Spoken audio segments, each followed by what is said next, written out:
Hello everyone, कहानियाँ bye रज़वीर में आपका स्वागत है। उम्मीद है आपको मेरी ये कहानियाँ अच्छी लगती होगी। आज की कहानी कुछ रोमांचक है, तो आइए सुनते हैं।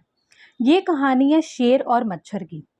जंगल के राजा शेर को अपनी शक्ति पर बड़ा ही घमंड था। वह सव्य को सबसे शक्तिमान समझता था, इसीलिए जंगल के हर जानवरों पर अपनी फौज जमाता था। जंगल के जानवर भी क्या करते हैं, अपने प्राण सबको ही प्रिय थे, इसलिए ना चाहकर भी शेर के सामने उनको झुकना पड़ता।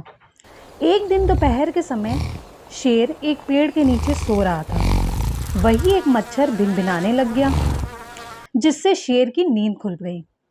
वह एक मच्छर से बोला, ए मच्छर, देखता नहीं मैं सो रहा हूँ, भाग यहाँ से, नहीं तो मसल कर रख दूंगा।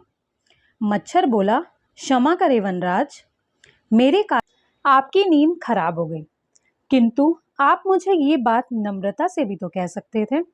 आखिर मैं भी इस धरती का ही जीव हूँ। अच्छा, तो तू छोटा सा मच्छर मुझसे जबान लड़ाएगा? और क्या, अब क्या गलत कह दिया मैंने? तुम मच्छर ही हो, ऐसे ही कोई भी तुम्हें ये मसल दे? मैं तो ये बार बार कहूँगा, क्या बिगाड़ लोगे तुम मेरा? मच्छर को शेर की बात और व्यवहार बहुत बुरा लगा। वह अपने साथी मच्छरों के पास गया और उन्हें सारी बातें बताईं। सभी मच्छरों को शेर की बात चुभ गई। फिर उन्होंने तय किया कि सब मिलकर शेर से बात करेंगे। सभी मच्छर शेर के पास पहुंचे और बोले, वनराज, हमें आपसे बात करनी है। जल्दी बोलो, मुझे तुम जैसों से बात करने की फुर्सत नहीं है, शेर ने कहा। वनराज, आप होंगे अपने शक्तिशाली, किंतु इसका अर्थ ये नहीं है कि आप अन्य जीवों और प्राणियों का मजाक उड़ाएं या उन्हें नीचा दिखाएं। मैंने जो कहा सच ही कहा है। मैं सबसे शक्तिशाली हूँ और मुझे कोई हरा नहीं सकता। घमंड में चूर, शेर गरजा। अभी भी समय है, भाग जाओ यहाँ से, नहीं तो कोई नहीं बचेगा। शेर के घमंड ने मच्छरों को क्रुद्ध कर दिया। वे सारे एकजुट हो गए और शेर पर टूट पड़े। वे जगह जगह उसे काटने लग गए। वह दर्द से करा उठा। इतने सारे मच्छरों का सामना करना उसके बस के बाहर हो गया।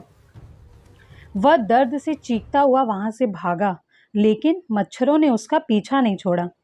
वहां जहां भी जाता, वे भी उसके पीछे जाते और उसे काटते। आखिरकार शेर को झुकना ही पड़ गया।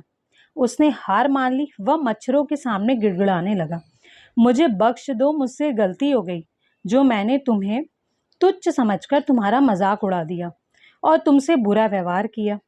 आज तुमने मेरा घमंड तोड़ ही दिया। अब मैं कभी किसी को नीचा नहीं दिखाऊंगा। इस कहानी के बाद इस जंगल में सभी जानवर बहुत आराम से और अच्छे से रहने लग गए। आखिरकार मच्छरों ने शेर को सबक सिखा ही दिया। तो आज इस कहानी से हमें ये सीख मिलती है कि आखिर घमंडी का सिर नीचा हो ही जाता है। उम्मीद है आपको ये कहानी बहुत अच्छी लगी होगी। मेरे चैनल को सब्सक्राइब कीजिए, ज़्यादा से ज़्यादा शेयर कीजिए। अब अगली कहानी पे मिलते हैं। धन्यवाद।